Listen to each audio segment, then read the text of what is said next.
जमशेदपुर के खासमहल स्थित सदर अस्पताल में तैनात गृह रक्षा वाहिनी के जवानों को पिछले 6 महीने से वेतन नहीं मिलने से उनके परिवार के समक्ष भुखमरी की स्थिति उत्पन्न हो गई है। अपनी वेतन संबंधित समस्याओं को लेकर गृह रक्षा वाहिनी के जवानों का एक प्रतिनिधिमंडल CS जुझार मांझी से मुलाकात कर जल्द से जल्द इस ओर पहल करने की आग्रह की।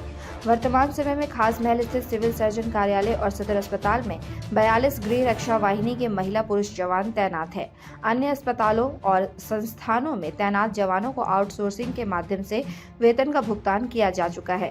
खासमहल स्थित सदर अस्पताल में भी पूर्व में आउटसोर्सिंग के माध्यम से इनका वेतन का भुगतान किया जाता था और अब विभाग द्वारा 6 महीने से इनका वेतन रोक दिया जाना विभागीय कार्यशैली पर सवाल खड़ा कर रहा है। 6 महीने से वेतन नहीं मिलने से इनके समक्ष भुखमरी की स्थिति उत्पन्न हो गई है। परिवार पालना इनके लिए मुश्किल हो गया है और कई बार पत्राचार के बाद भी इनके वेतन संबंधी समस्या का हल नहीं हो रहा है। थक हार कर इन्होंने सिविल सर्जन से मुलाकात कर जल्द से जल्द वेतन भुगतान संबंधित समस्या में हस्तक्षेप कर हल निकालने की मांग की, जहां सिविल सर्जन द्वारा इन्हें आश्वासन दिया गया कि जल्द से जल्द इनके वेतन संबंधित समस्याएं दूर की जाएगी।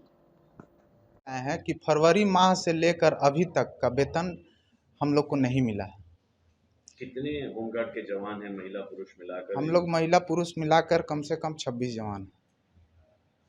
क्या परेशानी हो रही, किस कारण से नहीं आ रहा? आप लोग 6 महीने से अवगत नहीं कराएं विभाग संबंधित विभाग के प्रति? विभाग के पास हम लोग इस चीज़ के बारे में बात किए और हमारे CS साहब से भी बात किए, तो हर एक बार नीचे लिख के आता था, आउटसोर्सिंग का जो पेमेंट आता था उसके नीचे लिख के आता था कि इसमें से होमगार्ड को भी वेतन दिया जाए, लेकिन इस बार ये चीज़ नहीं दर्शाया गया है, जिसके कारण हमारे CS साहब हम लोग को वेतन नहीं दे पा रहे हैं।